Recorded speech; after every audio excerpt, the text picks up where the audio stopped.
Hi guys and welcome back to the United Star. It is time for the best European tournament that takes place on Thursdays and Fridays nights. That's right guys, it's the UEFA Europa League preview. And today we have Rishabh and Abhinav joining us with Priyan finally back on the channel after a long hiatus.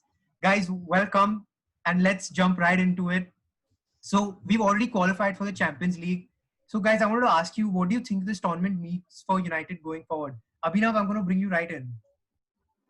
Right. I think we've had a mixed bag in terms of the season, but I'm really hopeful for. I think it's a last chance to get some silverware and sort of crown our season off on a positive note. And I'm really hopeful that we have a cracker of a final with Inter Milan. And I would love to see us sort of beat them with Lukaku and Sanchez there and sort of rub it into them. So yeah, I'm really looking forward to it. Yeah, Rishabh, Abhinav looks like he wants to really win this competition. But do you think this is more of a competition for Ole to extend his tactical abilities and to test a few things out that we weren't able to in the Premier League since we've already qualified? Yeah, so currently the run which we have in the Europa League is quite favorable compared to what Inter Milan have, you could say. And since last we have a 5-0 lead, we can obviously try and experiment. And now that we've had young boys like Ethan Laird and Teden Mengi training with the first team, you can surely try them out in this game, and it's up to Ole in the end. And Tai Chong has not played for quite a while, not been involved, so he could get a run in as well. Andreas Pereira, who according to reports we're planning to keep, so he can give them chances. And against, if we face either Basak Shahir or Copenhagen, he can also mildly sort of moderately experiment. But the doubt in Ole's mind could be that now these ties are one-legged ties. So if we try to experiment too much and then, we it doesn't work out, then it would be bad for us. Priyan, Abhinav spoke about how this is our last chance at silverware. Do you think for this young team, silverware is the most important thing, or it's the experience and the diversity in tactics and abilities that they will be able to learn, which is more important? Yeah, I think although it is Europa League and it's not very highly rated everywhere, but I still feel silverware is sort of it gives you credibility that you are going in the right direction, and it's sort of like a token piece that you can say that it's not just I played good football, and I won something. So I think in that way it's sort of important. Obviously, also for the squad to increase their confidence levels, we have a very young squad right now, so it'll be very helpful for them to sort of win titles, and it'll be helpful going forward. And I I would completely honestly really, sorry, I would yeah, go honestly on. really hate it if we would not win Europa League, because that would sort of edge us also closer to Liverpool in terms of the overall trophy count. A and B, we should also treat it as sort of a pre-season, because I don't know what kind of pre-season we will have, right? So any Agree. sort of experimentation that we want to do, we can do against LASK and the next opponent that we have. But at the same time, ensure that we reach that final with either Inter Milan or whoever it is. And also one more thing I would like to add, if I may. Yeah. Go Yeah, on, and Rishabh. Ole's come out in the press and said that this is a young team. And he specifically mentioned that when this team gets to the final, it'll be a big step for them. And since we're trying to obviously build for the future, you can see Ole getting rid of all the old players, the deadwood, and he's trying to bring in young players.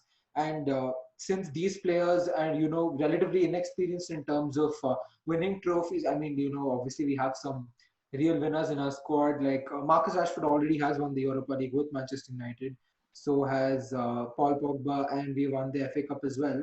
But in terms of trophy for this current team, it'll be Harry Maguire's first trophy as the captain, and Bruno Fernandes's first trophy with United. And these players will get a massive boost ahead of next season, and in terms of how they view themselves going ahead into the Premier League season.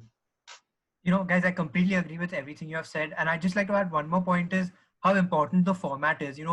We've been going at the league in terms of trying to get draws and, just nicking off the 3 points. But knockouts is going to be a completely different ball game for these young players. And winning those odd games, like how we won the 99 Champions League finals in those last 2 minutes, that's what is going to make the character of this team. And I'm really looking forward to the Europa League to just see what these youngsters have in them.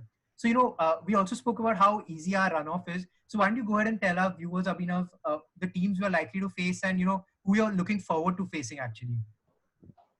I'm only looking forward to facing either Wolves or Inter Milan, to be honest. If by chance, judging by the inconsistency that we've seen throughout the season, not the last leg of the season, of course, then we've been highly consistent, probably the most consistent team in the league. But if by chance we are to lose against anybody else, I think that would be a really big blow to our confidence. But at the same time, I think winning this tournament is going to really boost our confidence going into the next season, and it would be a good runway for us to sort of get into the Champions League and hit it off right off the bat. Also, it gives Bruno Fernandes a brilliant opportunity to also finish as the Golden Boot winner. I think he's on 6 goals, tied with 4-5 other players who don't really have a chance of finishing as the top scorers. So I'm really looking forward to that as well. Mason Greenwood as well on 5 goals. Oh yeah, I would honestly love for Mason to win the Golden Boot over Bruno, to be honest. Rishabh, what do you think of our run up ahead? I think we have an easy run up as compared to Inter Milan and the other teams. Yeah, so obviously we are facing, if we go past last, I mean, obviously you cannot say that we are going through, even though we think we do. So we are going to face Basak Shahir, and honestly, their team, if you look at it, it's quite players. The players are quite old, and our team is young, pacey, and we have fast players. So I think that could be a real advantage for us. And over Basak Shahir, you've got some players who have been playing for our arch rivals, of course. So it'll be good to put one over them, such as Dembaba. Obviously Dembaba is a hero for Manchester United fans, for sure. But there's Martin Skirtle and Gael Clichy and all those kinds of guys who we would love to get one over them. Priyan, since we have an easy run up, what do you think our squad should look like? Do you think we should give the players like who we've played in the Premier League a shot at it, or do you think it's time to bring in people who we've not seen at all this season? I think Rashford should be sent off. You just take your summer break right now. He's been playing with a broken back, and I don't think we should risk it anymore with him. So I think it should be at the end of the season for him. Bruno, Maguire, Mason, Martial, Lindelof, Aaron Wan-Bissaka. I think around 2 weeks should be sufficient for them to get back to level. So I think at least the next 2 rounds, that is the coming game and the other 2 legs, I don't think they should be involved because it's not. I mean, I don't see United giving away a 5-0 lead at home. I just don't see it. So I think they shouldn't be risked for this game at all. They've had an intense 2 months right now. It's just been too much. So I think they need to be given at least a 2-week break. And we have brilliant up and coming academy graduates who've been performing so well from what I'm hearing. So I think they need to be given a chance. There's Ethan Laird, there's Teden Mengi, there's I think James Garner hasn't played since that the breakout game that he had. So they all should be given a chance. They've been performing very well. You guys, my question to you all is, what do you think about the keeper choice? Do you think, since De Gea has not had his best performances, it's time to let Romero sit till the finals, or do you think we can't risk it and we have to give De Gea the glove when it comes to the games like semi-finals and finals? Rishabh, why don't you go ahead? Okay, Abhinav, you go ahead. Yeah, so actually, De Gea has been one of the most frustrating to watch throughout the season because honestly, ever since Ferguson left, he's been my favorite player in the squad, right? So I think not even then. I think after Cristiano Ronaldo and Wayne Rooney, he comes for me. Since the time I started watching United actively, that is somewhere around 2006, 2007. And I think this should be another opportunity for De Gea to sort of stamp his authority as the number one. Because right now he's in really a flaky ground, I would say. because he's got Romero, who's put in really consistent performances, and I think he's a keeper who can fit in any team apart from the teams with the top five keepers. Like maybe he's only behind, in my opinion, Allison, De Gea, Ederson, and Lloris, and probably Dean Henderson and Nick Pope. I think these are the only keepers that are above him in the league, and I think he really deserves a chance. Apart from that, we have got our academy lad Henderson there in the waiting. So I honestly, if De Gea cannot pick up his performances now, I think maybe by the next winter transfer window, we should give Dean Henderson a chance. Rishabh, do you think of this as a dilemma, or do you think it's going to be an easy pick for Ole? Considering Ole's mindset, he of course does not think like the rest of the United faithful, and he backs De Gea with his full support. But I think that this is potentially Sergio Romero's last season here at United, and he was obviously our hero in our last Europa League triumph, obviously, and he's been excellent this season. I mean, I don't know if you guys remember, but that one save he made in the first leg against Wolves in the FA Cup, the one before the replay at the Molineux from Matt Doherty, that was an unbelievable save. And he keeps producing moments like that, even though he's been sitting on the bench for months together. And I think he should really be given an opportunity. I mean, I think he is going to start the last game for sure, but I think he should be given a run even if he reaches the finals. He should be the one who's playing in the finals. This should be his last statement to the United fans if he's given. I completely agree with you. I think it's the right choice to give him the run up to the finals as well and the last game.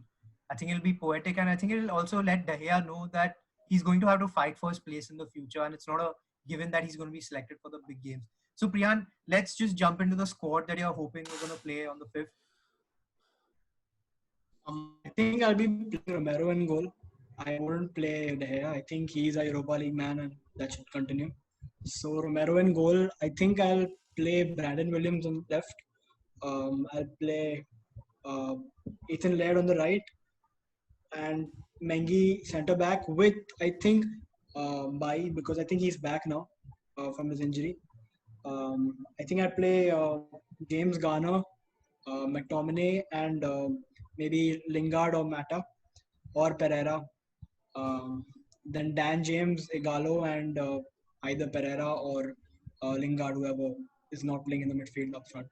I think that should be a good enough score to see off a final lead. I mean, if they can't see off a final lead, I don't even know what to say. Rishabh, any changes to this lineup? Yeah, actually, what I would like to see in Ole's lineup is, Brandon Williams, since reports are saying that Luke Shaw is going to be out for the entirety of the campaign. So I think, we should not risk Brandon Williams because he is that first choice left back for us now. And maybe, play Fosu Mensah because he was excellent at left back against Palace. And, against West Ham, he had a bit of a shaky performance, but I think against Lask he should be fine. So I think we should play Fosu Mensah there.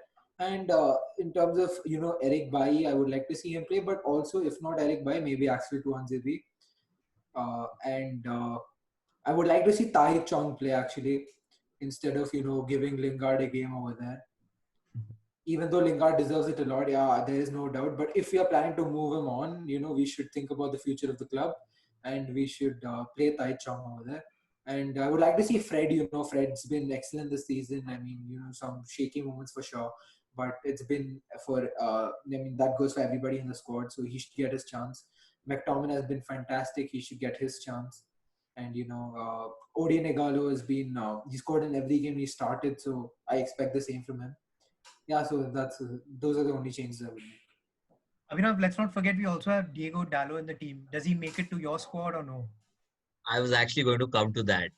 So I think I would go with a very different lineup. I would probably have a back four of De Gea, Brandon Williams, Eric Bailly.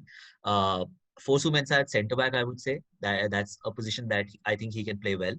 And at the same time, or Manga. I think Manga is very promising player coming out of our academy, and I would definitely start Diego Dallo. I'm a fan of Diego Dallo, and I feel that he should be our number 2 right back going in. I think defensively he has a lot of things to improve in terms of his composure and positioning and how he goes one on one. I think he's a little impulsive, but he's a promising player, I would say, and definitely somebody that we should start in that game. Along with that, I would definitely start Mason Greenwood and Bruno just for that golden boot. But more or less, and I think one player that we forgot and who's, I think after Greenwood, the most promising player from our academy, that's Angel Gomez. And I would really love for him to start. Yeah, Angel Gomez has left Yeah, the he's club. probably leaving, but Oh, he's He's left already left. Yeah. Yeah, Yeah, his yeah. contract expired on June 30th. yeah, right. I think I Let really him need go. to catch up to things then, because I Yeah, really look also, forward to seeing him play. one more thing I would say is I think it's quite evident that Ole does not trust Diego Dallo. Yeah, And I Yeah. think and I think it's down to the fact that, the last game of last season, which was a terrible game against Cardiff, when we lost 2-0, and Nathaniel Mendes-Lang, of all people, tore Diego Dallo apart on that right side for us. And, that was just an abysmal performance for him. And I think, that's been sticking in Ole's head, and I think he just doesn't trust him. yeah, I don't think he can play very well into as a right back. Probably as a right wing back, he's much better, but I don't think he can That's play his in a better forward. position. Yeah. Yeah. Yeah, that is his better position. I You think he guys- can also play as a converted winger, I think. Yeah, He's he does. brilliant He going did play forward and he's at a good that under crosser. Mourinho. Yeah. Yeah, but the thing with us is that high crosses aren't really our play now, since Mourinho is gone, and it's more of that Lukaku's gone. intricate passing between Since Fellaini is Rashford gone. and Since Shaw. Fellaini is gone. Yeah, Fellaini is gone. Yeah. I miss him, man. In the group we were talking about how this tournament is a way for us to show Marta and Lingard off as the last chance to get a good bid price for them. Because let's face it, I think this is probably their last season. So why not throw Dallo in there as well and let him show himself and let's sell him off for a decent price and invest that into another player. Anyways, guys, so let's get to the that makes predictions sense. and who we think is going to be the man to look out for United. Personally, I think this game is going to be a simple 1-0 with Igalo being the man of the match for me. Priyan, I want to hear what you have to think. This is going to be very tough to predict, I think, because the lineup could be completely different to what we've just spoken about. So I'd like to see him. He's very, very, very over-ambitious, but I'd like to see Jesse Lingard perform well. I mean, we've given him so much the entire season, and I mean, it's okay. I mean, he's gone through so much in his personal life and all. I think he needs it, and I think for his career he needs it. So I'd love to see him play well. Rishabh, what about you? I think I'll be going for a 2-0 prediction here. I mean, I think that if we play a young defense, considering, our track record and our team, I think we're going to have some issues, but I don't think we're going to concede. And 2-0, and I think Odion Igalo will definitely bag both the goals. Abhinav, do you agree? I'll probably go for a more aggressive scoreline. I think Mason and Bruno are hungry for goals right now, and their season is far from over. They're going to want to score those goals and end the season on a high. And I am going for a Bruno goal and a Greenwood hat trick in this one. So my prediction would probably be a 4-1. So guys, you heard it from us. There's obviously optimism and everyone's saying we're going to win, but there's a lot of confusion about what squad is going to be put out. So I think we'll only find out on 5th what Ole has in his mind for the rest of the season. And we can't wait for the best European tournament. As we all know, Champions League can go suck it. Guys, let us know what you think in the comment section below. Check out everyone in the video and we'll see you guys in the next one. Thank you guys.